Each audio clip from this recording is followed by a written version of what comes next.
کی سرزمین پر چلتے ہیں، مفتی اعظم کی بارگاہ میں چلتے ہیں، اپنے وقت کے قطب ہیں، اپنے وقت کے ولی کامل ہیں سرکار مفتی اعظم شہزادہ اعلیٰ حضرت ہے۔ سبحان اللہ۔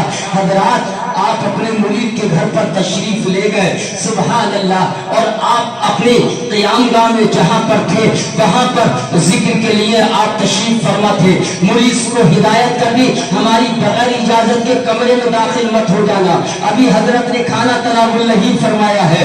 اللہ اکبر۔ بہت ٹائم گزر گیا عشاء کے بعد، ذکر کی کیفیت بڑھتی چلی گئی، ذکر کی کیفیت طاری ہو گئی۔ اب یہ مرید ہے کہ بے چین ہے، کیوں نہ ہو بھائی، جو پیر سے عشق رکھتا ہو، محبت رکھتا ہو، اس کے گھر پر، اس کے غریب خانے پر قدم رنجہ فرمائے پیر و مرشد، اور وہ کھانا نہ کھلا سکے، بڑا افسوس ہے۔ پیر و مرشد نے کھانا نہیں کھایا ہے ابھی، آخر کیا ہوگا؟ حضرات محبت نے انگڑائی لی، محبت نے جیسے ہی انگڑائی لی، حد پار کی، فوراً دروازہ کھول دیا، اور جیسے ہی دروازہ کھولا ہے مفتی اعظم کا سر کہیں پڑا ہے، مفتی اعظم کا ہاتھ کہیں پڑا ہے، مفتی اعظم کا پیر کہیں پڑا ہے، مفتی اعظم کا ہاتھ کہیں پڑا ہوا ہے۔ یہ دیکھ کر بے ہوش ہو کر گر گیا، گش آ گیا۔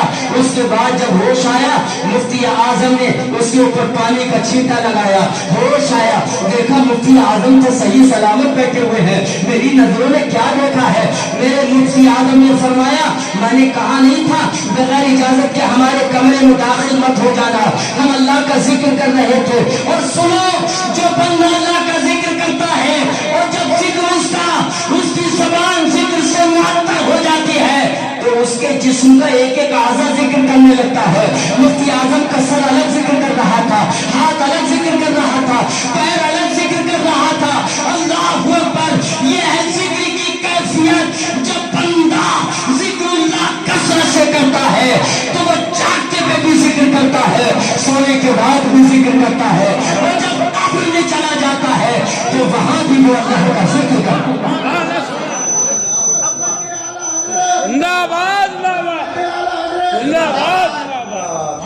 اس لیے میرے دوستو، خانقاہوں کی ضرورت ہے، اور ایسی خانقاہوں کی ضرورت ہے کہ جہاں پر ذکر اللہ کر کے اللہ کی ضربیں لگا کر جو دلوں کا سنگ دور کیا جاتا ہے۔ حافظ شاہ جمال اللہ فرماتے ہیں یہ فقیر کی توپ ہے، توپ۔ لوگ سمجھتے نہیں اللہ کے ذکر کو، یہ فقیر کی توپ ہے، توپ۔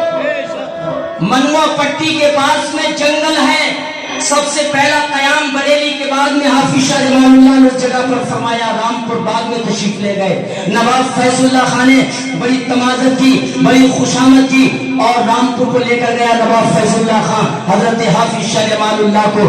اللہ اکبر۔ لیکن وہاں پر آنا جانا جاری ہے، آج بھی وہ قیام گاہ الحمدللہ ایک دو بار نہیں بلکہ درجنوں بار میری وہاں حاضری ہو چکی ہے۔ سبحان اللہ، بولے سبحان اللہ۔ حضرات اس بند سے آپ گزر رہے ہیں، لوگوں نے کہا حضور یہاں شیر لگتا ہے، شیر انسانی بو پا کر آ جاتا ہے۔